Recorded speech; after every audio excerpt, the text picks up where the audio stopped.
organized by the department.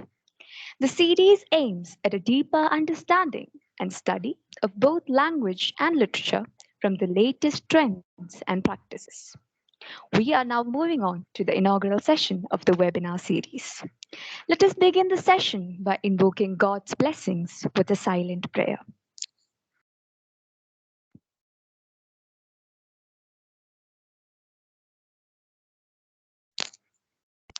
I now welcome Professor Dr. Sanil Raj J, Head of the Postgraduate Department of English, for the welcome address.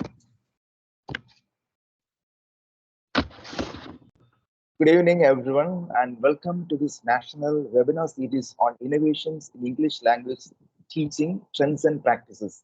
For 3 days, we will be discussing some of the latest developments and practices in English language teaching that have been emerging in recent years. English has become the global language of communication and is essential for academic, social, and professional success. So the demand for English language teaching is growing rapidly, and educators around the world are seeking new and innovative ways to teach English effectively. This webinar aims to explore the latest trends and practices in English language teaching, providing a platform for experts and practitioners to share their experiences and insights. Through the presentations and discussions, we hope to foster a deeper understanding of the current state of English language teaching and identify strategies for improvement. The topics that we will be covering in this webinar include the assessment of teaching methods, technological tools that are used to communicate and to manage information, and the scope of technology in language teaching. We are honored to have some of the most distinguished experts in the field of English language teaching as resource persons. They will share the best practices with us, and we will have an opportunity to learn from their expertise. It is a great pleasure that I welcome you all to this special occasion. First of all, I would like to extend a very warm welcome to the Executive Director of Sahrdaya College of Advanced Studies, Reverend Father Davis Chengniyadan, who has always been an unwavering source of inspiration and support. Father, your guidance has been instrumental in the growth and success of Sahrdaya College, and we are honored to have you with us on the webinar this evening. Next, I would like to extend a very warm welcome to Dr. John Sheher, Head Research Department of English, the American College Madurai. So we are honored to have you here, sir, and I'll introduce him in detail in the next technical session. And we have two other resource persons with us. First one is Dr. M.A. Viju. He is the Assistant Professor and Research Supervisor, Department of English, St. Thomas College, Thrissur. And also we have Dr. Soumya K.N., Head, Department of English, Sadanam Kumaran College, Pattiripala, Palakkad. So a warm welcome to both of you, Dr. Viju and Dr. Soumya. Next, I would like to extend a very warm welcome to our dear principal, Dr. Matthew Paul Ooken, who works tirelessly to ensure that Sahrdaya provides the best education and facilities. Dr. Matthew is of great inspiration for organizing various events, and he is a pillar of support for us in organizing this webinar. So, sir, I extend you a very warm welcome. Thank you. I extend a very warm welcome to Dr. Rani MJ and Dr. K.L. Joy, Vice Principals of Sahrdaya College. Once again, we thank you both. We thank both of for the kind of your extent to the Department of English. So, Dr. Rani and Dr. Joy, I extend you a welcome. And I would like Ms. Sheena Saravini, coordinator of this webinar, faculty members of the Department of English and other departments. And right now we have with us Christina Biju, student coordinator, and Neha Biju, today's anchor. So a cordial welcome to you all. Finally, I would like to extend a very warm welcome to all the participants who are joining us today. We have students, research scholars, teachers from other colleges, both in India and also overseas. So a very warm welcome to all of you. I hope this webinar will be fruitful and an enlightening experiences for all of us, and that we will leave with new ideas and perspectives on how to improve English language teaching practices in our institutions and classrooms. So thank you all once again. A very warm welcome to all of you. Thank you, sir, and I wholeheartedly welcome you to the session. Next, I invite our visionary Executive Director, Dr. Father Davis Chiginiadan, for the inaugural address. Thank you. A very good evening, the speaker of the day, Dr. John Shaker, the speakers of the following days, Dr. Viju Yenche and Dr. Saumya KN, Principal Dr. Matthew Paul Ukan, Vice Principals Dr. Rani Yenche and Dr. Joy KF, the head PG Department of English Professor Dr. Sanil Raj and other faculty members, and the participants from different colleges and universities. The PG Department of English at Sahrdaya College of Advanced Studies has been organizing webinars on last and latest in India, historic writings and cinema by Dr. Vishmit Kaur Chowdhury, Central University of Gujarat, and another on medical humanities by Dr. Rachel Barry, Columbia University. English language is the window to the world. Times are such that one cannot do without learning the different skills of English language. Now we are global citizens. Hence, it becomes essential to learn the English language. English language teaching is an ever-growing field. ELT has been around for a number of decades now, but this field can never become obsolete as novel ideas keep adding. It also becomes important to shed the old ways and methods of teaching English language. We are in the digitalized world, and one needs to keep abreast with the latest developments. Hence, the webinar series organized by the PG Department of English entitled Innovations in English Language Teaching, Trends and Practices is so very relevant. Over the last couple of decades, learning has gradually been moving from a teacher-centered top-down approach to a student-centered bottom-up one. The trend has accelerated rapidly in recent years with the growing quantity and quality of information on the internet. In many respects, this has changed the teacher's role from that of knowledge transmitter to consultant, guide, coach, or facilitator. The advent of the internet and the growth of social media have certainly allowed teachers of English from all over the world to form online communities that act like a huge global scaffold. Twitter and ELT blogging, for example, have opened up a network of people who can offer advice, support, and ideas, says Sandy William. Participants who are generous with their time and ideas, contacts find they receive much in return. So this webinar will definitely be useful to all the participants. I wish the department all the very best for their endeavor and declare the webinar series open. Thank you. Thank you, Father. Let me now welcome our dynamic principal, Dr. Matthew Paulukan, for felicitating the session. Good evening to all. I am audible, is it not? Yes, sir. Okay.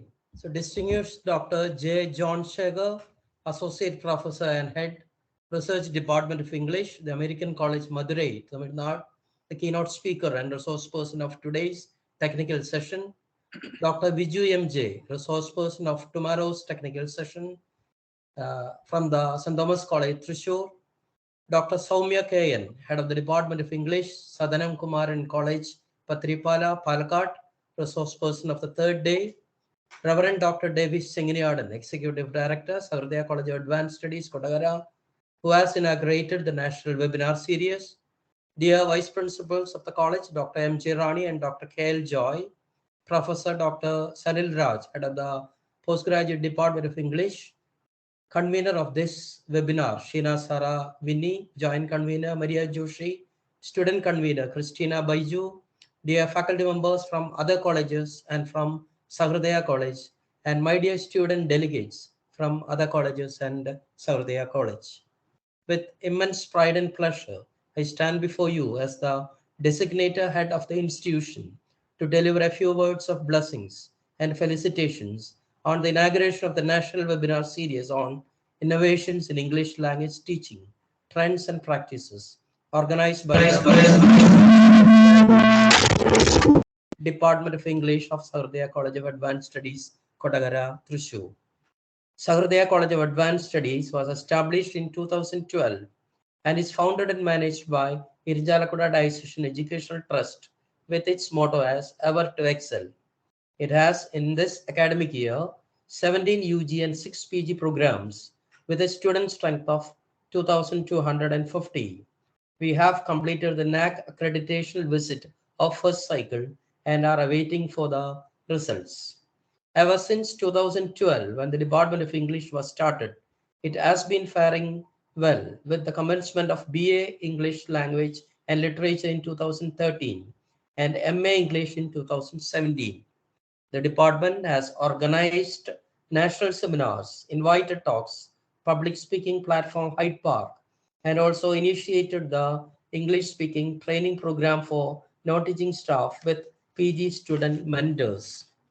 Speaking English is not an easy task for many. Teaching English is even tougher. In today's fast paced society with sweeping changes, many students are adept in the English language and therefore teachers have to use innovative instructional methods to be par with the learners. Today's seminar is on emerging trends and practices in English language teaching. Based on my limited knowledge on the subject, there are many principles and practices of teaching English language learners, and these practices involve encouraging students to become independent readers and writers, using task-based language teaching that relies on interactive, meaningful activities, using tactile and embodied learning where real-life objects, crafts, games, and physical storytelling are involved, using apps and online media tools to speed up mobile learning, etc. But perhaps the best method is the blended learning method, where the traditional classroom learning is blended with web-based tools. There are qualified and highly competent experts on the panel and in the guest list who are more competent to speak on the matter. So I have it to them for their expert opinions. I extend my hearty congratulations and sincere felicitations to Professor Dr. Sanil Raj, head of the Department of English, and faculty members and students for taking the initiative to organize this webinar. I express the institution's gratitude to Dr. J. John Shager, Associate Professor and Head, Research Department of English, the American College Madurai, Tamil Nadu, and Dr. Viju M.J., Assistant Professor, PG Department of English, St. Thomas College, Thrissur, and also Dr. Soumya K.N. from Sadanam Kumaran College, Palakkad, for their willingness to join us. Thank you, sirs and madam. I extend my best wishes to the participants and delegates and wish all success to the program. Thank you. Thank you, sir. May I now request everyone to please put on your cameras for a quick photograph as a reminiscence of the program later on. Please switch on your cameras.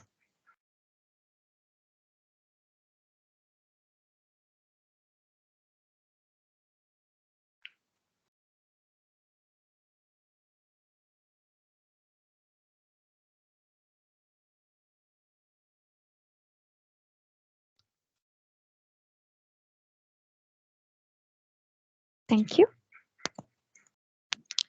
With this, we conclude our inaugural session. We are now moving on to the webinar. I now call upon the head of the postgraduate department of English, Professor Dr. Sanil Raj, for introducing our exemplary resource person of the day.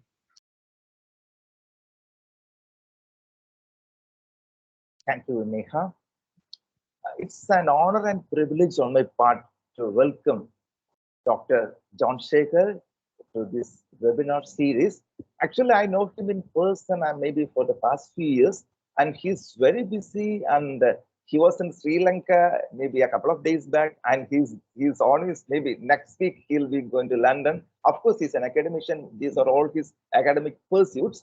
And with great pleasure, he has accepted our invitation to be one of the speakers of this webinar series. He was willing to come to our college, and also he was willing to join us on offline. So finally, online. And finally, we decided to have this meeting on online platform. And we have Dr. John Shaker as our keynote speaker for today's session.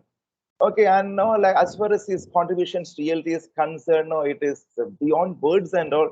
And he's one of the eminent or established persons in this field, and he has authentic information about the latest trends in English language teaching. Well, you all know that this is an emerging field, and it has a lot of chances and opportunities both in India and abroad. And also, as far as career-wise, also English people who know English are most sought after these days. Anyway, so I don't want to like spend much time upon this. So right now I introduce Dr. John Shaker to you participants. Well, Dr. John Shaker is having 34 years of teaching experience in the American College Madurai. He has held the position of head of research department for 5 years, dean of academic policies and administration for 5 years, and also dean for curriculum development and research for 2 years. And he was the NAC coordinator for 7 years at the American College. And he holds his PhD in English language teaching from Madurai Cambridge University. In addition, he holds PG Diploma in Teaching of English, PGDTE from CFL Hyderabad, PG Diploma in Communicative English Language, that is PGDCE from the University of Hyderabad, and PG Diploma in Higher Education from IGNOU. He served the Academic Council of Madurai Cambridge University as elected faculty representative for 2 consecutive terms from 1997 to 2003, and the Governing Council of the American College for 2 terms, 1999 to 2001 and 2010 to 2012. And he has 65 MPhil and 13 PhD scholars guided and awarded, and 6 PhD scholars being supervised. And he has adjudicated 34 PhD theses, and he has 14 articles reviewed for international index journals and 47 PhD and Viva and DC meetings conducted. He is an adjudicator and member of doctoral committee in 13 universities across the country. He has citation index history of 14 in ResearchGate, 36 in Google Scholar, and 177 in academia. His RG score is 18.77. He has 99. Right now, I think it will be more than 100 publications in national and international journals, 117 research papers presented in national and international conferences in India and abroad, 64 technical sessions chaired, 8 international conferences organized, 155 plenaries and panel discussions delivered, and he is a member of the editorial board or review committee of 10 international journals, a member of board of studies and appointments committees in 63 institutions, a member in 28 academic and administrative bodies, and a member in 9 international professional associations. He is a reviewer of journals published by Elsevier and Web of Science. He has edited 38 issues and volumes of journals and conference proceedings. He has received 16 awards. Of course, he is a recipient of many awards. And right now he has given 16. I'm not going through them in detail for his contribution to research. And he has published 9 books, of which 5 in-house textbooks on conversational skills, reading and writing skills, study skills, career skills, spoken English, 4 commercial publications on English for communication skills followed in Madurai Cambridge University, 1,000 English usage doubts cleared, developing conversational skills in English, 101 tips for group communication and research methodology for English studies, nuts and bolts. I know he has attended many international conferences, that is in Hong Kong, Singapore, Malaysia, Sri Lanka, Dubai, Cambodia. Next week he is going to in UK. Okay, of course, this is also for some international presentation. So we have such a versatile genius in our midst, and we are so honored to have such an eminent person in our midst. So on behalf of everyone, all the participants, I extend you a very warm welcome. Thank you, sir. Thank you, sir. Thank you very much. Thanks a lot.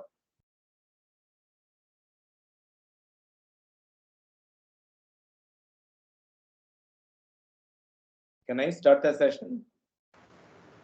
Sure, sir.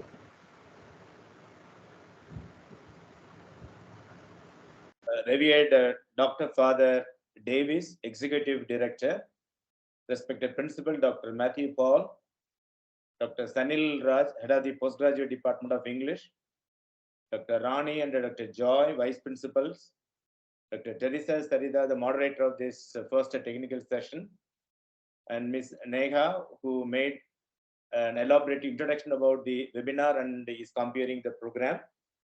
Ms. Christina, who is going to propose a word of thanks, conveners, co-conveners of the program, of the webinar, faculty friends, scholars, student friends, a pleasant evening to all of you.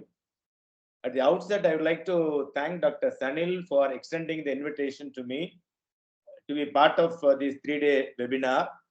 And I congratulate the department on having organized a national webinar on innovations in English language teaching, trends and practices. I especially thank the organizing committee headed by Dr. Sanil Raj for carefully choosing and phrasing the 3-track themes. I'm very happy about the topic that he has given to me, since it reflects the moods and attitudes of the changing times. I'm really happy about the title of my topic, Methods of Learning English as a Second Language and Assessment. Methods of Learning.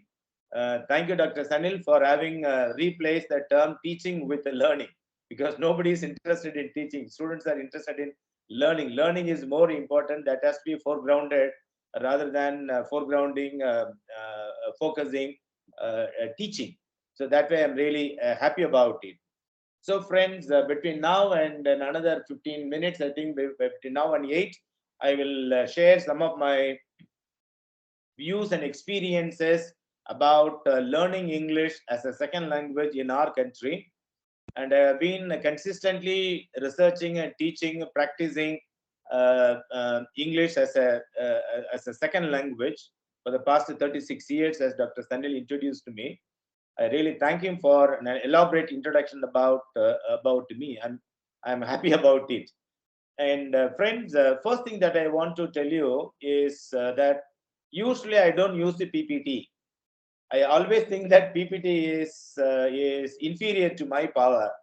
And for literature people and ELT people, we can survive. We ought to survive without PPT. PPT is, of course, essential for things that you cannot share, things that you cannot describe, things that you cannot tell, uh, things that you cannot speak about. So usually science people, they depend on PPT. Anyhow, I'm not against using PPT. But I think that's an opportunity for our learners, for our scholars, for our participants also to listen to each other, because one of the most neglected skills in our Indian classroom is the listening, and we don't teach those skills, those sub skills also. So I hope you won't mind listening to me, though you most of you have switched off your camera. I think I am visible to you. So let us listen and then learn things together. First thing that I would like to emphasize is that methods of teaching or methods of learning keep on changing as times change. 40 years ago, when I was doing, I think in 1983, when I was a student of, postgraduate student of English and St. Joseph's at Trichy, I got a course on English language teaching, but the curricular content of that particular course has nothing to do with what is needed now in 2023. So for the past 30 years, times have changed, and therefore attitude towards the English language have changed. Our moods about learning English have changed, and so many changes have taken place with the changing times. the position of the English language has also changed. Okay, so years ago we used to think that English was the language of England. Now we cannot say that English is the language of England or the UK. We cannot say like that, because now, as on 2023, English has been a language, a mother tongue of several countries. So not one country can claim it to be its language.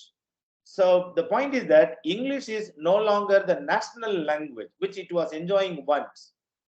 Back in India, regional languages like Malayalam or Tamil or Telugu, the South Indian languages, the politicians are fighting for making their languages as one of the national languages of our country. So for a language to become national in India itself is a big problem. Whereas something piquant about English language that has happened is that it was a national language for a very long time. If you travel back in time, you understand that when English was born 1500 years ago, it was the language of a small island called Britain.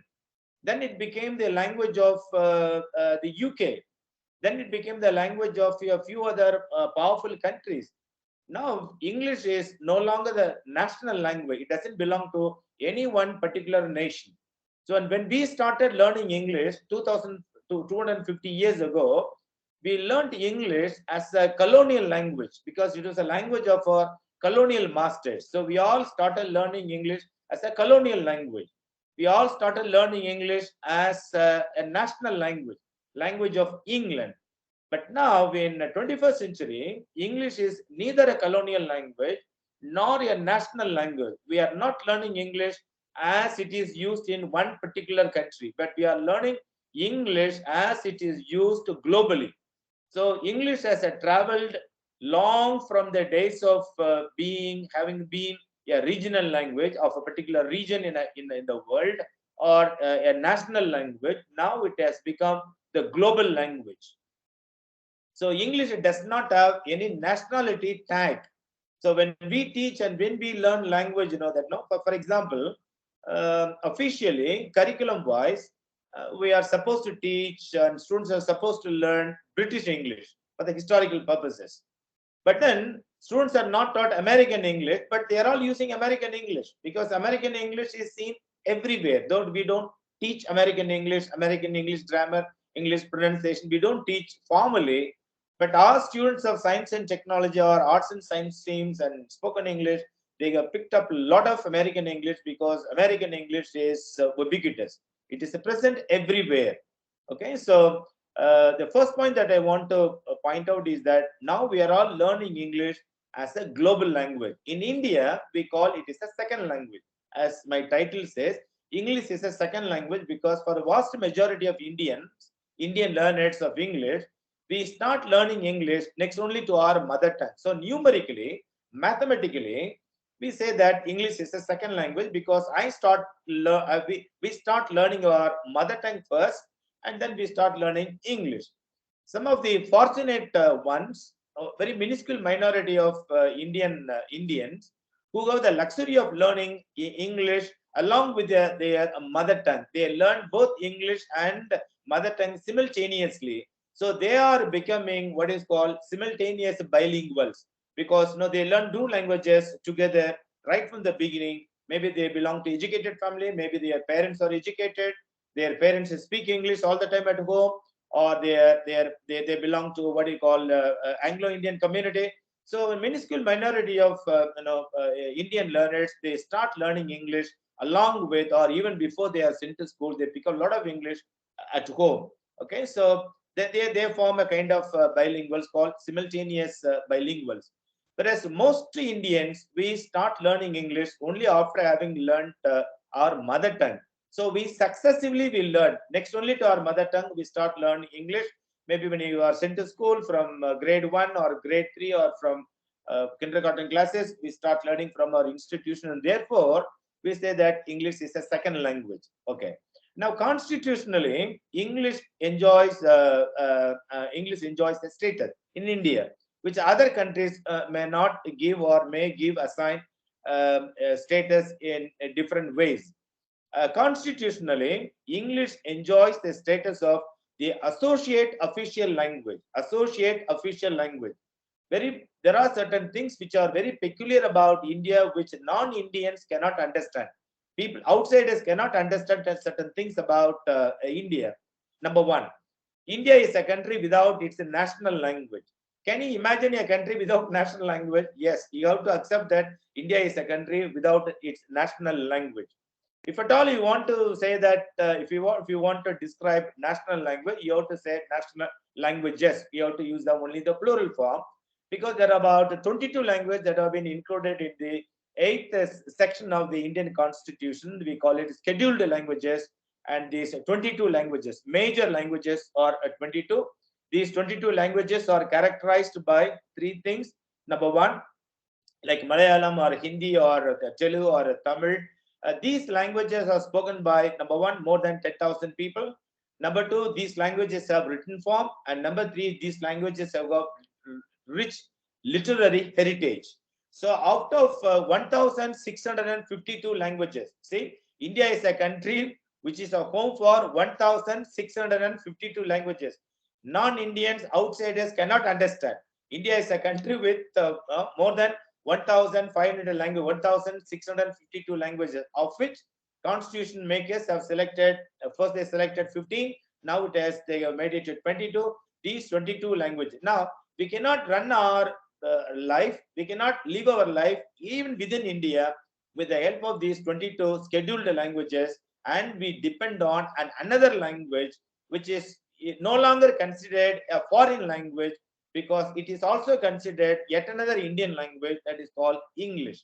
In addition to 22 scheduled languages, in addition to 1,652 Indian languages, India has very kindly adopted one more language from the world, and that adopted child is the English language.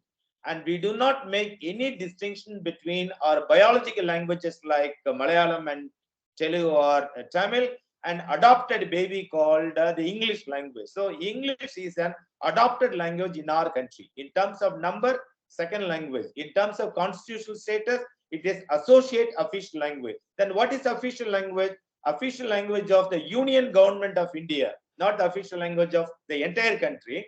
Official language of the Union Government of India is Hindi, and the associate official language of the Union Government of India is English.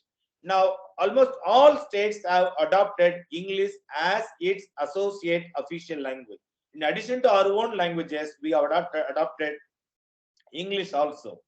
Okay, so within India, the position of English has changed. It was a colonial language, then it was adopted as a second language, then it was given recognition. We became a republic there 1950 when the constitution adopted. English language underwent one more change. It became an associate official language, and it has become associate official language of each of the states that India has. Okay, so that the position keeps on changing. Now, internationally, the position of English is described in three ways. Accordingly, now we are devising our own teaching learning methods of English. Now, Kachru, one of the famous outstanding ELT experts from our country, Viraj B. Kachru, has identified the uses of English in terms of three concentric cycles. The first not cycle, circle. The first circle he calls it inner circle. Inner circle is the place where countries use English as their only language, their first language, FL, their mother tongue, their MT.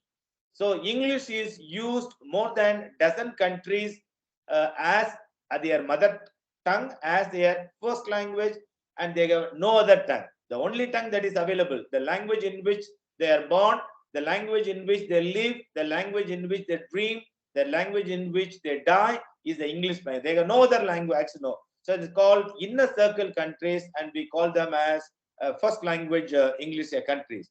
Now, second circle is called outer circle. Outer circle countries, where those countries have been colonized by England. and therefore they came to acquire the English language. So that's called outer circle. And in outer circle, English is treated as a second language. SL.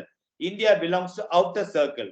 And Kachuru, years ago, he had an estimate that 600 million people are using English as a second language. 600 million people.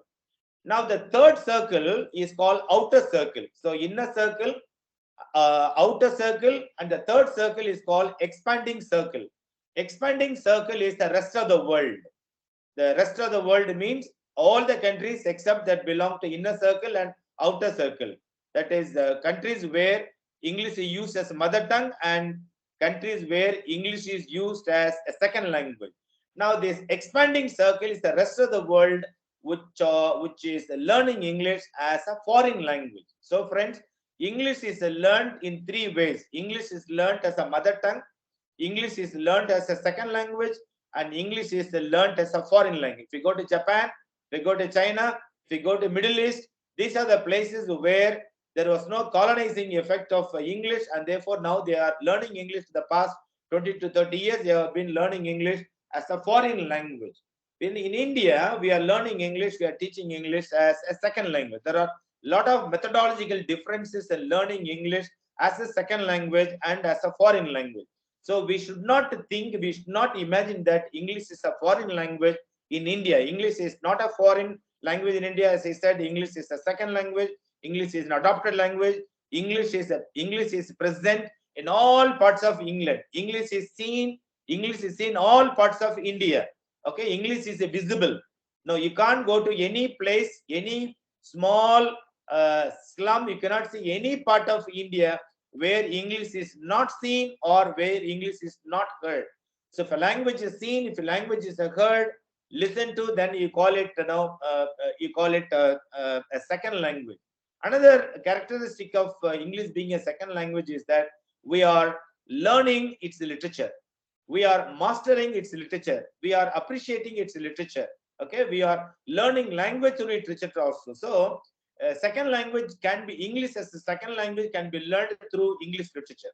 Okay, so we are studying, we are also producing English literature in English, whereas it is not possible in countries where English is treated as a foreign language. English is learned as a foreign language by and large through grammar. Okay, we are not learning English through grammar alone. We are also learning grammar, but we are not learning English through grammar. So that is the second point that I want to tell you. The third one is that as far as learning is concerned, there has been, you must remember, three terms that you take it today as a take-home message. In terms of teaching and learning, you can remember three terms. You can club different methods of teaching and learning English as a second language under three terms. Number one, transmissive learning or transmissive teaching. What is a transmissive?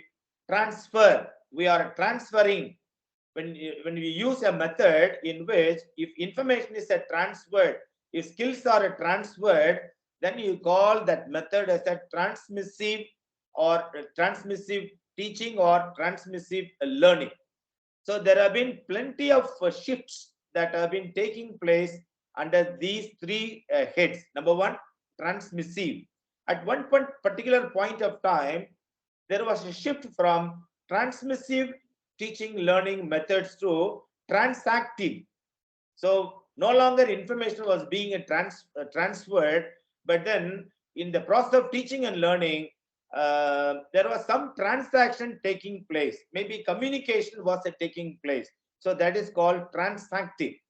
Now the latest one from the last 2 decades, now you have what is called transformative language learning and teaching. Transformative. Transformation has to take place in the individual learners, of course, in teachers also. So friends, we start with the transmissive, journeying through transactive, then we come to transformative. So remember these three terms. All teaching, learning methods of English as a second language can be accommodated under these three terms, groups called transmissive, transactive, and then transformative.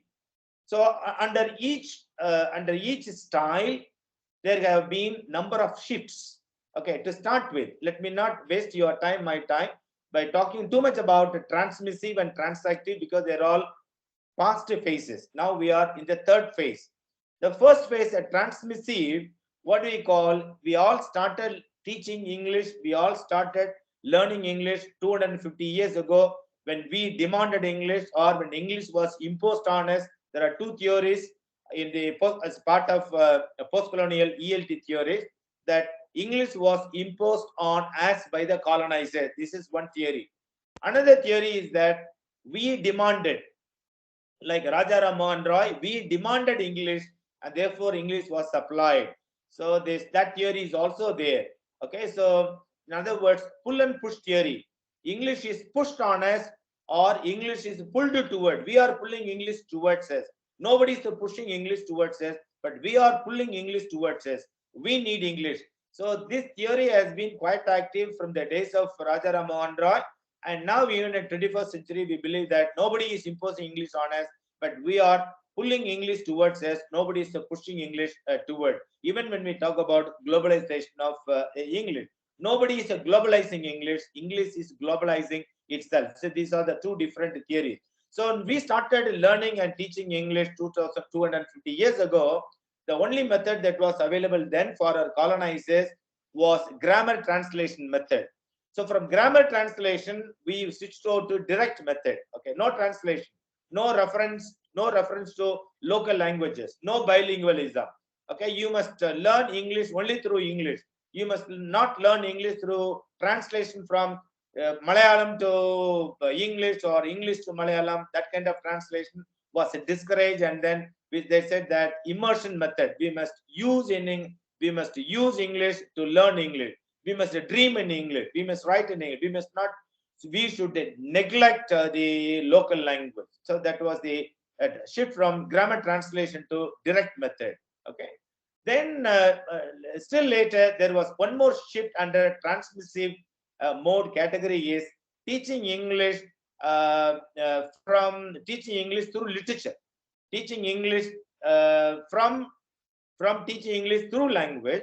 Now we switched out to teaching English through literature. Okay, so that became another mode under transmissive. So in classes where teachers are making use of literature, in language classes, there is a lot of transmission of information about poets, poetry, drama, character, and so on. So much of transmission is taking place in classes, language classes, English language classes, where literature is used. In most universities in India, in English classes, we depend on literary text. So that mode is called teaching English through literature, language through literature. Okay. Now, in the 1970s and 1980s, there was a high era of research on teaching methods. Nothing like that prior to 1970s. During 1970s and 1980s, lots and lots of research focus was given to teaching English as a second language, teaching English as a foreign language. 1970s and 80s, it's a high era of research in ELT.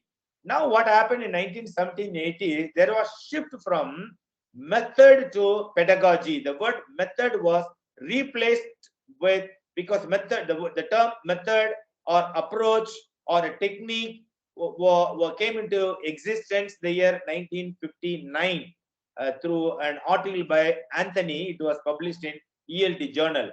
And so the word method itself was replaced by the term pedagogy in 1970s and 1980s. Okay.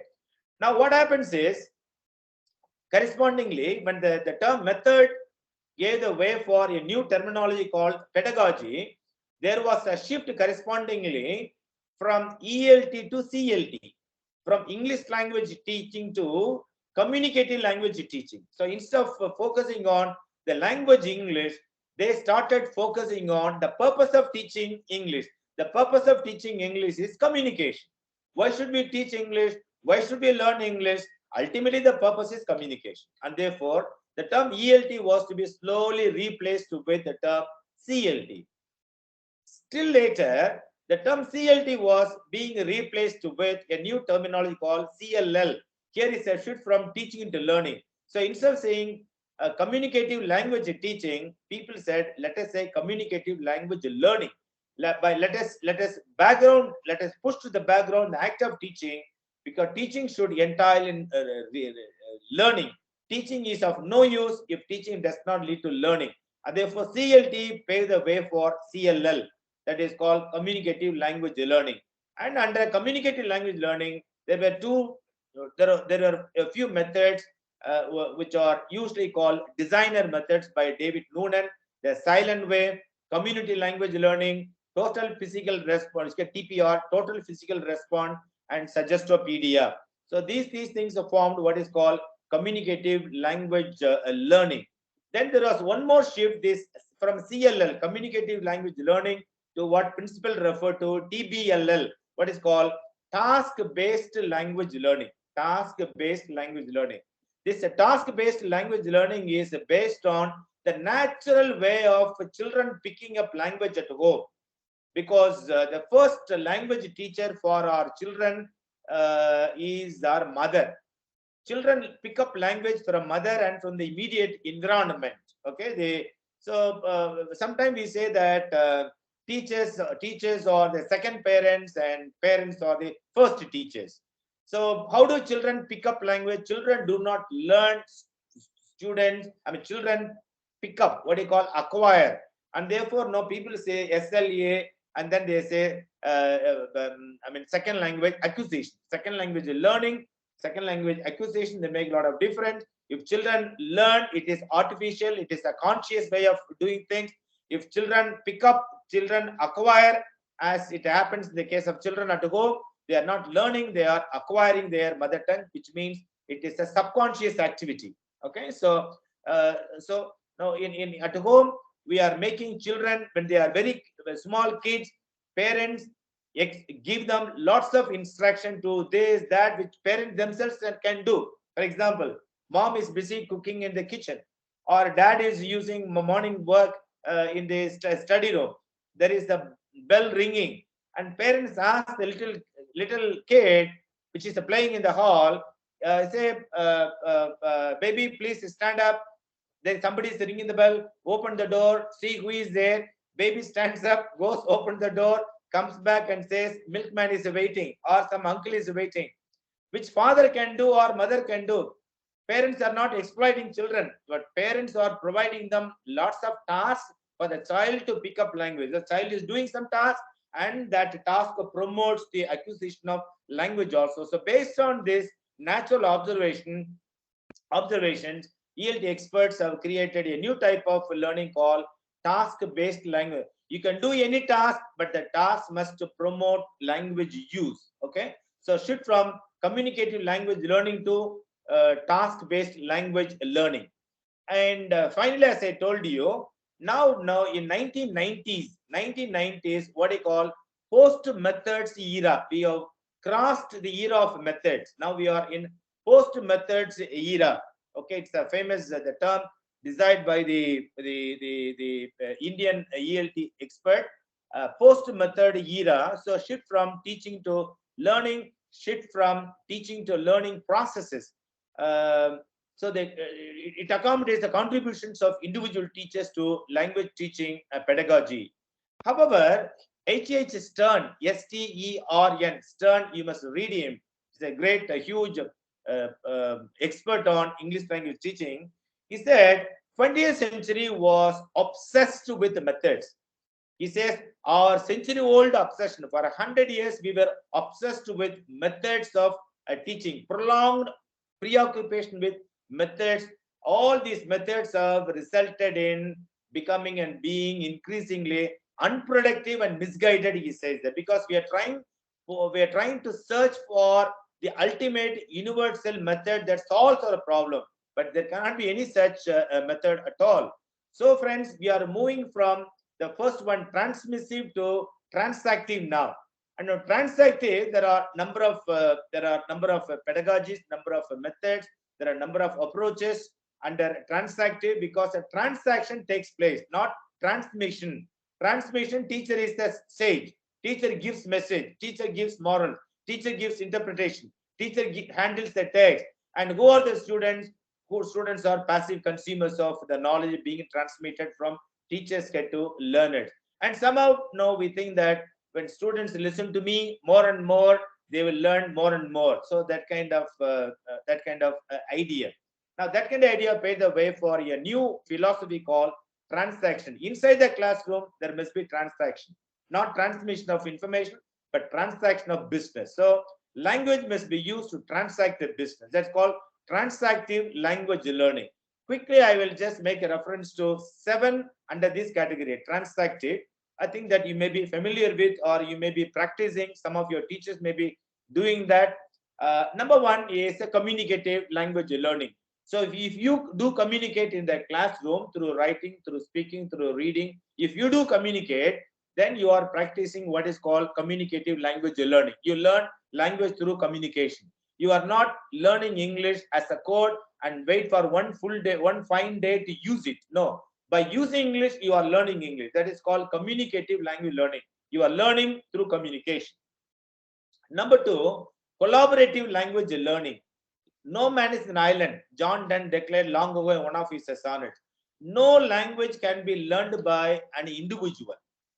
For me to learn a language, I need one more person. For me to learn Tamil, I needed my mom. Okay, so I needed someone to listen to my speaking. I needed someone to listen even. Without listening to someone, I cannot pick up language. So collaborative language learning is no collaboration is absolutely necessary. And the third is a cooperative language learning. There is a difference between collaborative and cooperative. Collaborative language learning is what we are doing now, webinar. Using technology, we are in different places. I am in a hostel, I am in one room, you are another room, you are traveling in a compartment at the same time. Someone is traveling in another compartment. Okay, so in different time, different countries. Through technology, we can stay together and we can learn together. So if we use the technology, what you call remote learning, so it is called remote work or remote learning, collaborative language learning. So we need not be physically present. So that's called collaborative learning, language learning. It can take place outside the classroom. Whereas the third transactive language learning mode is called cooperative language. Cooperative language learning is something that is happening within the class, within the physical classroom. When all students are available, fellow learners are available, teacher is there, and students they take little advice, help from the teacher. Teachers are monitoring, they become facilitators, and students are learning from each other in groups, maybe in groups or maybe pairs. Okay, not individually. So it's called collaborative. But if you all sit together, listen to teacher, that's a traditional classroom. But you all sit together in groups and pairs, and then if you learn from each other, that is called cooperative language learning. When you're all in your workplace, in your living place, but you contact each other through Facebook, Instagram, or other social media, and then if you make use of this media for learning, and that is called collaborative language learning. And then now move on to the fourth one under transactive language learning is what is called experiential language learning. Okay, so that is one of the best forms of, like, if you want to learn a language, if you want to learn English, we have to experience it, like literature. The best way to learn literature is to experience it by reading it, by interacting with the text, by reflecting over the text. Something like that, you have to experience. No, we experience Facebook, we experience WhatsApp. Nobody compels you. We are involved, we are engaged, we are interested. There is no external force, and therefore we are effectively using those now. So something like that, when there is experience of learning a language, that is a measure of a success. So experiential language learning. No, nothing like writing a letter. Maybe it may have lots of faults, lots of mistakes, but still you have made an attempt to write a letter rather than reading books on how to write a letter. Okay, so we must experience firsthand the process of learning a language. So there must be involvement. Number 5, interactive language learning. You cannot keep quiet and if you want to learn language. Okay, so the best way to learn language is interaction. So if you cannot speak English, you must always befriend somebody in person or over media. You become a friend of somebody, then who knows English better than you interact with him or her. Interactive classroom is the best classroom. There will be a lot of noise in the language classroom. There should not be mono voice. There must be one of the best best classroom is interactive classroom where there is a dialoguing. There is a lot of dialogue, there is a lot of discussion. So interaction is the mantra of the success of language learning. So we have to spend a lot of time on interacting with other English language users. Number 6 is the task based. Do any task, carry out any task if it demands you to use English language. Not silently doing work. Doing work is not important. This work must, carrying out a task must promote, must enhance your language learning potentials. And finally, under transactive language learning, what I call call, CALL, call, computer assisted language learning. I think Dr. Viju will make a reference to it tomorrow. So call has become now mall, and mall has become now well, I believe. So computer assisted language learning has become, pandemic would have taught you mall, mobile assisted language learning. You don't need computer. You just mobile phone will do to learn the language. Now you talk about well, WELL, web enhanced language learning. I think Dr. Viju will talk about it. So using methods to transact communication is called transactive language learning, and a subset of transactive is what is called cognitive language learning, because sometimes we think that language learning does not involve our brain. Language learning involves only emotions, as sometimes there is misconception about literature learning also. People think that literature students lack IQ, that's why they are not able to clear their net exam and so on. It is not like that. Language learning also involves a lot of our cognition.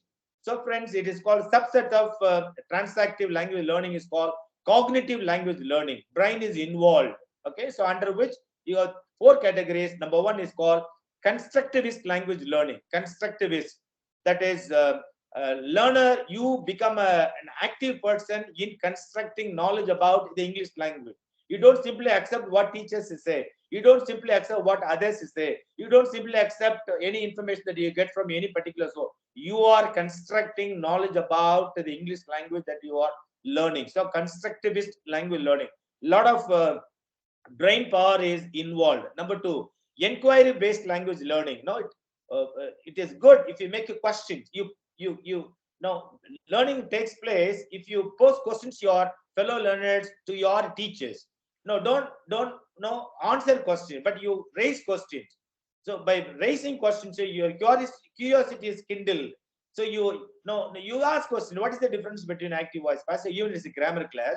What is the use of converting, changing one speech into another speech, direct to indirect speech? Where can I use this? What is the, when you use a number of questions, by raising questions? Now things have become reality. Now we are talking about chat GPT, where you are raising questions. You are not, no, you are asking for answer. You are raising questions. So making questions is very important. So inquiry based language learning.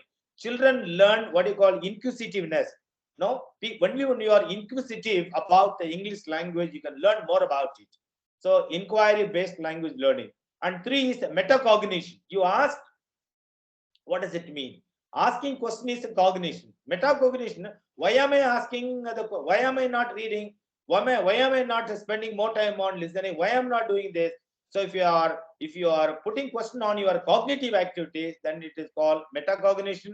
It is divided into teacher metacognition and student metacognition. Number 4 is teacher cognition. Teacher cognition is also one of the fields of cognitive language learning, because what teachers think, what teachers believe, what teachers know, influence what teachers do inside the class.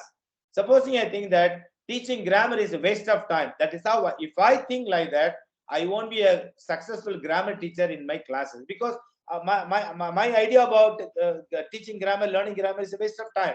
So what teachers know, what teachers think, what teachers believe always influence what teachers do inside the classroom. Similarly, student cognition. What you think, what you know, what you believe also influence. If you think that English is a colonial language, why should you learn English in 21st century? I am a lover of Malayalam. I am a lover of Tamil. No, I can't learn English. English is a foreign language. English is a language of slavery. If you think in terms of like that, then your attitude towards the language learning won't be positive. Now, friends, I come quick to the last phase called transformative language learning. transformative language learning. When you learn English, transformation is taking place, not simply transmission of message, not simply transacting a business using language, but there is a higher purpose called transformative. Learner or transformed. Learners are self-motivated.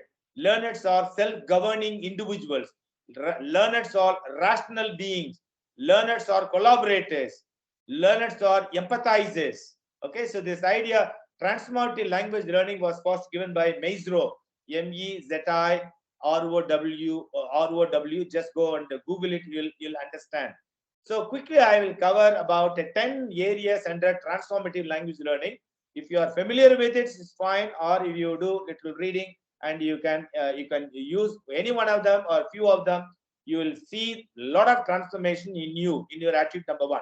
Number one is translanguaging, a term that has been made very popular by now in 21st century, Ophelia Garcia, Garcia, Garcia, her second name. Translanguaging. Particularly, it is very, very useful in India because India is a multilingual country. Translanguaging is the latest avatar of what is traditionally known as bilingual education. NEP 2020 is focusing on bilingual education, and therefore you can use this method, translanguaging. Translanguaging is simultaneous use of many languages. Okay, you are moving over and above one language, across languages. You are not aware of the fact that you are using 2-3 languages when you are communicating, because you have multilingual repertoire, expertise. You know Malayalam, you know Sanskrit, you know Tamil, you know English. So when you start communicating, you cannot communicate in one language. During your discourse for a few seconds or minutes, you will be making use of all the language that are available. We call it code switching, code mixing, translation. Sometimes you are using non-verbal communication also. One of the examples I tell you that 21st century children are fond of communicating through translanguaging, because they communicate quite a lot on their in their social media. More than words, emojis play a vital role. Emojis, you have more emojis than words. Words are limited to express your emotions, where emojis are so many that now you cannot communicate through social media without emojis. Say, for example, I say, I love India. I love India. You can see in the T-shirts. It's one of the advertising technique. In T-shirts, you say I, letter is I is there. You do not love your heart symbol. Then you don't have India. You have Indian flag. This is called translanguaging. You said I love you. No, you say I is, you put your image. Love, you put a heart, an arrow piercing through, and you, the girl or the boy whom you refer to, you put his picture.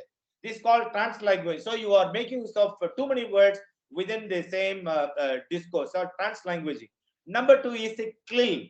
Tamil Nadu government introduced 5 years ago. CLIL, CLIL, CLIL. CLIL is content and language integrated learning. Content and language integrated learning. C stands for content, L stands for language, I stands for integrated, and last L stands for learning. CLIL. So CLIL means you combine both language and content. In other words, you are learning right from the beginning. We are learning through content. In very simple terms, this is English medium education. Okay. So content is not literature. Content is not grammar, other than about language. So it could be geography or mathematics. So right from the beginning, when you start learning English, you start learning English through content. So they call content-based language. This is recommended in 2006, a Knowledge Commission in India, headed by Sam Petroda. It never used the word CLIL or English medium, but uses the word let language be taught not through grammar or literature. Let language be taught through content as subject. That is what his recommendation. That is number two, CLIL. Number three, dogma ELT, DOGME, dogma ELT. It is an analogy of a Danish film experiment, and Scott Thornberry, SCOTT, Scott Thornberry, he has devised this new ELT called Dogma ELT, and it has got certain principles. Very interesting. The aim of Dogma ELT, not DOGMA, DOGME. The aim is to restore learning to its pre-method. We should go back to days when there was no method. In other words, language is not being acquired, but language emergent language. What is being learned is not predetermined. So the Danish filmmakers, they had 10 vows of chastity, 10 vows of chastity, and that is being parodied in Dogma ELT. So some of the things I tell you in Dogma ELT, let us learn English without a textbook. Number one, textbook learning English without the, he is talking about 3 T's. Let us not be over reliant on 3 T's, which are dangerous for learning English. Number one, first T is a textbook. Let us minimize the use of textbook. Number two, let us minimize the use of teachers. Teachers are also a danger to learning. And number three, technology. Over depends on technology also kills the spirit of language learning. You can make use of these 3 T's, but then you minimize the use and you start learning English. And English is not something that language is not predetermined, pre-designed, we know, but it is emergent. In the classroom, now language emerges. Teacher is the only active source of rich resources, but teacher should not depend on the text or technology. It's a Dogma ELT. Number four, flipped classroom. FLIPPED, flipped classroom. Very interesting. I have myself experimented in my classes, UG, PG, and MPhil. It's a huge success. It is based on the postmodern learning style of present day students who are described in the words of Prensky, digital natives. Present day students are digital natives. They are born in digital world. Maybe people like me and Dr. Sanil or senior teachers, now we are not digital natives. We are all only digital immigrants. We have immigrated to digital world. We stay there for some time, then we come back. We are not feeling comfortable with the digital world. But children are like that. Children are born, our students, 17 plus, 18 plus, who are in our classes, they were born in digital world, and therefore they are called digital natives. There are seniors. My teachers may be digital outsiders. They are not. They are scared of technology. They never use. They don't even use even ATM because they have a fear that once they get to ATM, they'll be locked up. They cannot come out. One of my colleagues, senior colleagues, he confessed in me. So there are digital. So digital natives. So two school chemistry teachers in Colorado, in America, they experimented. They were worried about some of their students, school teachers, chemistry teachers. They were worried about some students who could not attend their practicals and classes because they represented the school in cultural. So they were worried how to help them. Then they had this idea: why can't we audio record our lectures, and later video record their lectures for 15 minutes? Because human psychology tells us that students are capable of concentrating on what they learn only for 15 minutes. But friends, in our most of our classes, first 15 minutes introduction or taking attendance or doing this and that is wasted. By the time you come to the class, the students have lost their steam and interest. So they audio recorded 15 minutes lectures, and if you record your lecture for 15 minutes, if you remove all your digression, or 1 hour lecture can be compressed to 15 minutes. Then you send it to your student. Now it is very easy. You don't need any studio. On your WhatsApp, on your mobile phone, you can record your lecture and they can send it through WhatsApp. Let students listen to what you are going to do the next. People say education is it's a kind of rights violation. If you are going to introduce something new in the class without preparing students' mind, it's a kind of rights violation, and therefore it's all fair on our part to inform students what they are going to learn the next day. So the previous day, we send our audio lecture or video lecture to students, and students listen to your lecture 3 to 4 times. Brilliant student will listen to lecture once. Average student will listen to lecture twice. Maybe what the so-called dull student will listen to lecture 3 or 4 times. But when these students come to your class the next day, they all know the subject matter, what you are going to discuss. So flipped classroom, you say flipped because the reverse. What is done in the class is being done at home. What you are asking students to do at home is being done in the classroom. What would students do in the classroom? They listen. Now they are listening to our lectures in their home. How many times? Several times. As many times as they want. And they when come to class, what do? They are not going to listen to you because they know what they are going to learn. They already learned. Now there is a lot of time freed up for discussion, group discussion. Maybe a sonnet, maybe a grammar, maybe a prose piece, maybe a conversation item they are familiar with. Now you are focusing on improving their higher order thinking skill. They know, knowing, understanding lower order thinking skills have already taken place at home. So that is called flipped classroom. Some of you can attempt it. You will find it very useful. Number 5 is blended language learning. We are familiar with now blended or hybrid language learning. Pandemic has taught us.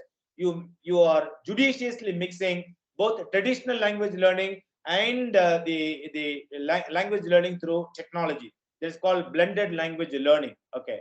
Number 6, tomorrow Viju will be talking about MAL and WELL, mobile assisted language learning and web enhanced language learning. 7 and 8, we call it same acronym but different expansion called practice based language and BPL, practice based language learning. 8, problem based language learning. Both are BPL but different. One is problem based, the other one is practice based. Okay. The good analogy is now I can for practice based language learning is professional courses. Doctors learn things better only when they become house surgeons. Lawyers learn better only when they start attending courts. Engineering students, they start learning things better only when they are only doing IV, industrial visit, hands-on experiences. Science students learning things better once they engage themselves in practicals. So friends, practice-based language learning, whether it is LSRW, listening, speaking, reading and writing, or study skill, other higher or any skill, or even literature, reading, poetry, they must do some practice. So practice brings no perfection. Practice-based language learning. 1 hour of listening to lecture on writing a personal letter will do, but several hours of writing personal letters will make them good writers. So it's called practice-based language learning. Then the next one is a problem-based language learning. So learners are drivers of their own learning. Learning is a learner-led process. Therefore, learning empowers them. Learning pushes them to be innovative, creative, critical, open-minded. Okay, they become self-learning. So learning must be problem-based. Okay. Then of course some of you, we are doing it not language class, literature class, what I call project-based language learning. Okay, at every semester, even small bit of language learning can be converted into a project, and then students can be made to learn. So we can assign lots of projects. Now we already have a project as a testing method, assessment method, but I'm talking about project-based learning as a learning method. The last two that I want you to be familiar with is common, again common acronym SDL. SDL. First SDL is called self-directed language learning. Self-directed language learning. Students direct their learning. They are not waiting for teachers to direct their learning. Students are responsible for their learning. They take the responsibility. The technical term for self-directed language learning is andragogy. Andragogy. Andra means adult. So students, when they come to when they come to us, when they go to college, they are not children. Okay, so the art of teaching, learning children is called pedagogy. Peda means child. You remember the word pediatrician, doctor in charge of taking care of children. So school teachers, they are concerned about pedagogy, meaning pedagogy means the art of teaching, learning children. But the college students not children; they are adults, Andra, and therefore self-directed language learning. They are the owners of learning. They take responsibility and teach. They become active, and teachers are only facilitators. They are only helpers. Okay, so they must direct their own learning. The second one I said, the next point, self-determined language learning. Self-determined. In other words, called a heutagogy. Technical term is a heutagogy. Heutagogy. Heutagogy. Lifelong learning. Self-determined. Unless students are determined to learn, language cannot be learned only in language classroom. Very often we may think that English can be learned only in English classroom. But a lot of English is learned by students in their major classes. In physics, chemistry, botany, biotechnology, mathematics, chemistry, and all those classes, they listen to 5 hours, they listen to their teachers. Okay, so they learn a lot of English from their teacher. They learn a lot of English from their textbook. So they must be determined to learn English lifelong, so that learning language, improves their critical thinking skill, their reflecting skills. It improves their engagement. It improves their motivation. It gives them more control over their learning. It improves their ability to investigate, question ideas, apply knowledge in practical situations. Okay, so if they become independent, they gain self-confidence.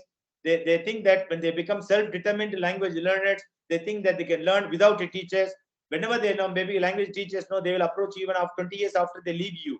They will ask you, what is this, how to do that? Because that is a sign of lifelong learning.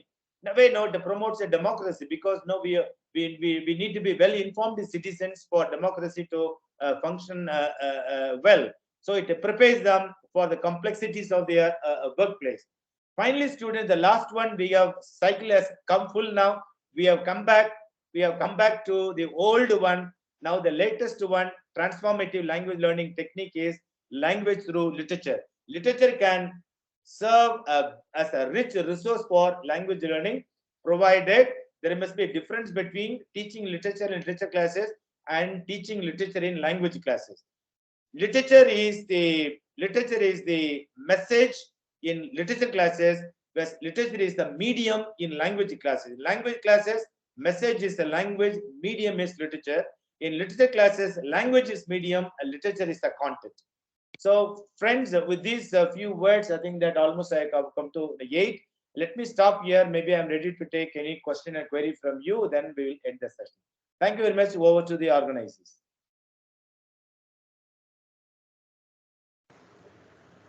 Thank you, sir. Ms. Meti Jobi.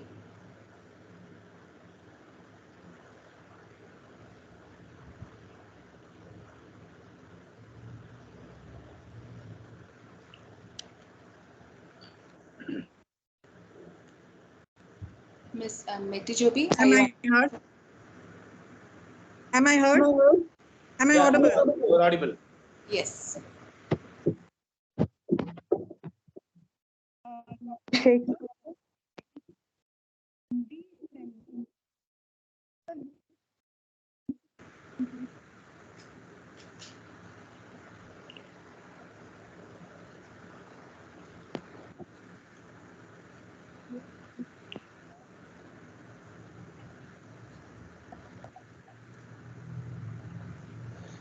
Ms. Meti, shall I take up the session? Am I not audible?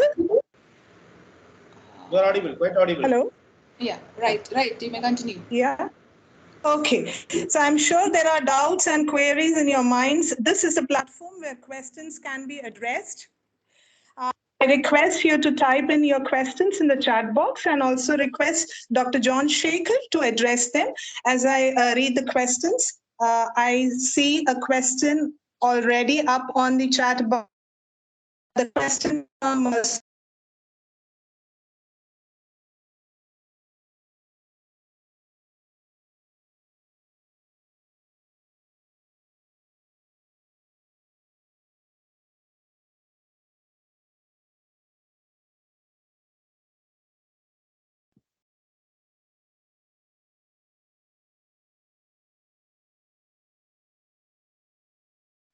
did you hear the question, sir? Will you take it up? Yeah, no, I couldn't see the question. You just read out the question, ma'am. Yes, sir. Again, minimize teachers' textbooks technology inside the classrooms. Is Dogma ELT possible in the current educational scenario? It's a good question. Dogma ELT cannot be practiced in the present scenario for two reasons. Number one, our system is textbooks based. We cannot transact any curriculum business inside the class without the textbook. And exams are also based on the textbook. So for that reason, it is not possible, number one.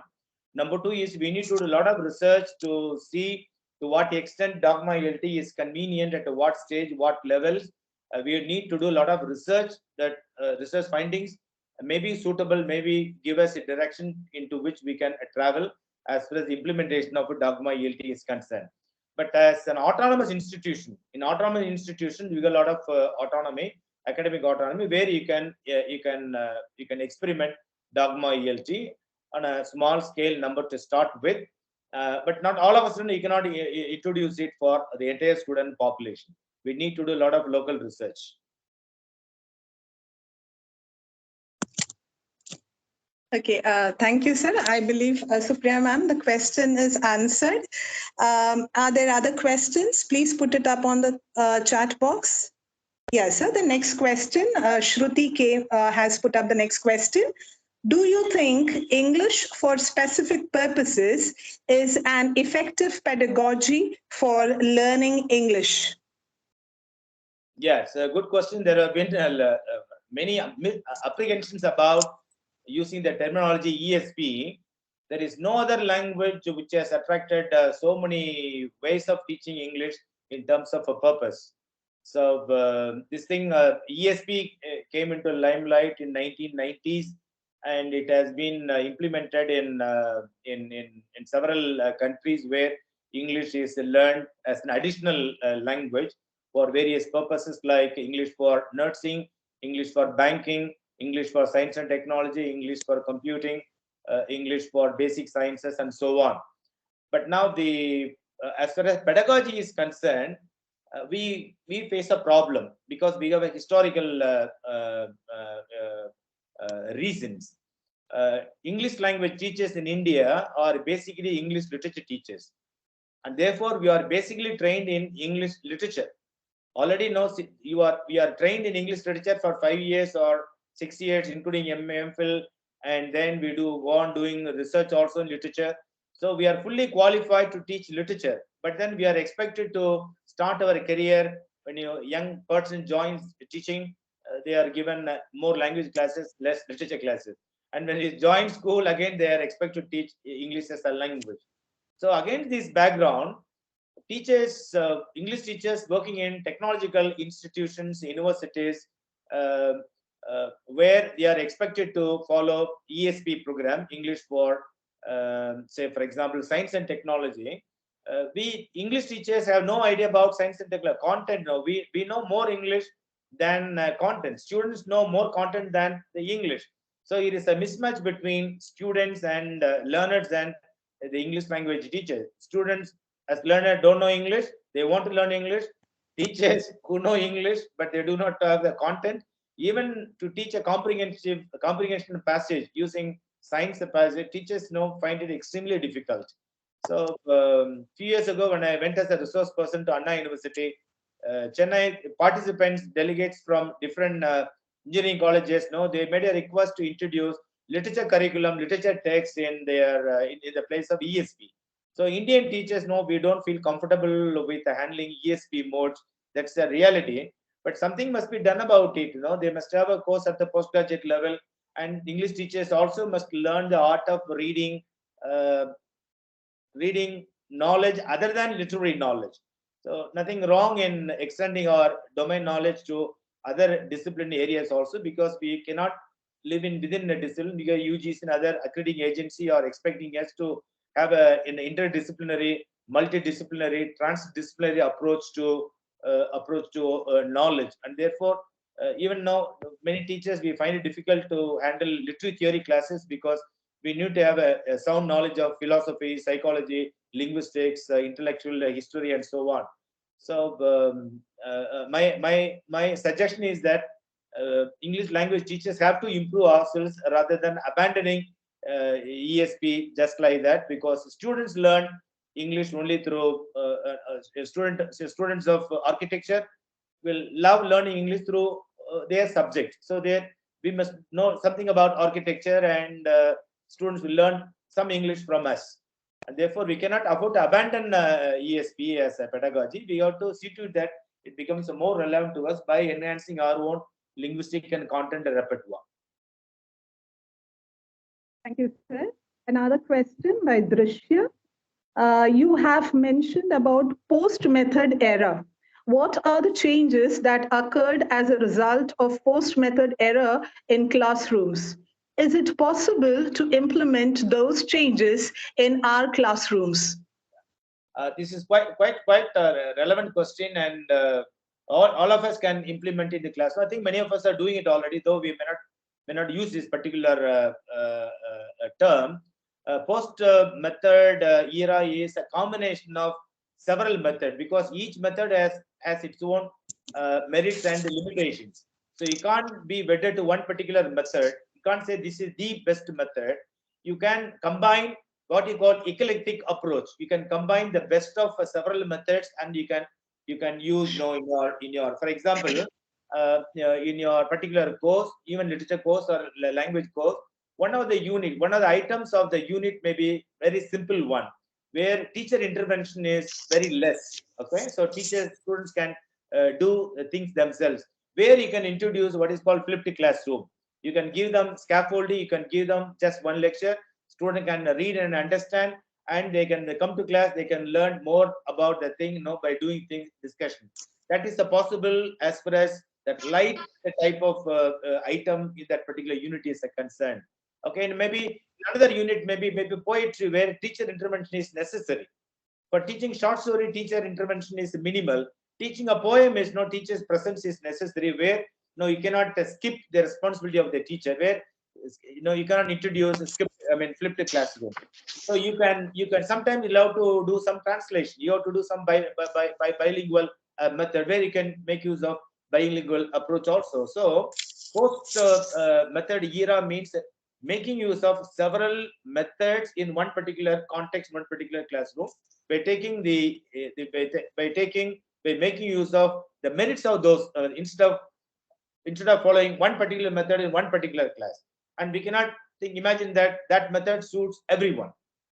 So eclectical approach method, using the best of all several methods together within the classroom, can serve things better than adhering to one particular method. Thank you, sir. Do we have more questions, participants? Okay, one last question, sir, from on my part. So these days, knowing more languages is considered to be beneficial. So, do you think trans-languaging may be considered to be a good pedagogy for English teaching and languaging, and probably the students might connect to English language more here? Yeah, you are 100% correct. We are living in a multilingual world. We are moving, and monolingual countries are also moving towards multilingual culture. And psycholinguistic research findings confirm that multilingual brain is multi-competent brain. If you know many languages, you are more intelligent.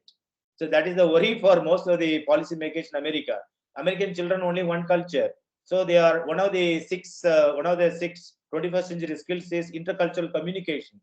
So when we learn different cultures, we are exposed to different cultures, we are exposed to different perspectives, we are exposed to different understandings, we are exposed to different languages, different phrases, different body languages also. And therefore, now, if you know more languages, if you practice many languages, not in different contexts, but you are capable of using many languages within the same single discourse, you are able to express your multi-competency.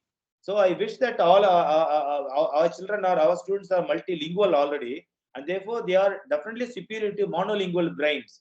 So more languages, no, they become more multilingual, they become more multi-competent, and let them be freely. Even I think the Suresh Kanagaraja, Sri Lankan scholar, ELT expert, he has contributed quite a lot to academic academic translanguaging. So we must have tolerance towards children or students using different scripts within the same essay. If they make use of a Malayalam script for a sentence, for a phrase, which can be rendered in English, why can't they be allowed to use it? So let them use some symbols also. I think a day will come that this handwriting will go. As time comes, then they will take the pandemic as a taught us. They'll be using keying for giving answers. They will be depending on emojis for giving us answers. So now we strictly forbid code mixing, code switching, even formal conversations. So only it is allowed in informal conversation. But writing, Suresh Kanagaraja recommends that It must be allowed. Students must write down. We don't know when and where their brains work in Tamil or English or Malayalam, Spain, and Spanish. When you go to bigger metros, children are exposed to more than 5-6 languages. So if they can express a single idea in several languages within a single discourse, this is most welcome, and we must encourage students to engage themselves in translanguaging. Thank you so much. Thank you, sir, for graciously addressing all the questions that were put up on the chat box. May I now invite Ms. Christina Biju to propose the vote of thanks as we near close. Thank you, sir. Thank you. Thanks a lot. Ms. Christina Biju? Yes. Am I audible? Thank you. Very much. Yes, Christina. Good evening, respected resource person, Dr. J. John Shager, Dr. Father Davis Chenginiadan, Executive Director, Dr. Matthew Paul Okan, Principal, Professor Dr. Sanil Raj J, Head of the Department, delegates, teachers, and dear friends. The evening was enriched with a warm inaugural session and an enlightening webinar. I take pride in extending gratitude to Dr. J. John Shager for the wonderful technical session on ELT. His expertise in the subject area is unparalleled. Thank you, sir, for engaging the opening session of the 3-day webinar series. Thanks on the behalf of everyone present. Thank you. Thanks a lot. I would like to convey sincere gratitude to our Executive Director, Dr. Father Davis Chenginiadan, for his immense presence and support, and Matthew Paul Uken, our Principal, for his kind words. Thank you. Now I extend hearty gratitude to Head of the PG Department of English, Professor Dr. Sanil Raj J, for guiding us at every step of organizing this webinar. Delegates, pan-India and also from Kingdom of Bahrain and United Kingdom have been active throughout the session. Thank you for being wonderful attendees, and we expect to meet you on the next 2 days too. Thank you, delegates. All the members of the faculty department and also students have been enthusiastic about the webinar series and have put in their best efforts. Thank you all. Thanks to Ms. Teresa Sarida Verghese, Assistant Professor, and Neha Biju of Second Year BA English for accomplishing their roles beautifully. Hoping to meet you all again on 26th and 27th April at 7 p.m. Myself, Christina Biju A of Second Year MA English, signing off and declare that day 1 of the webinar series has come to a close. Thank you all. Thank you. Thank you all.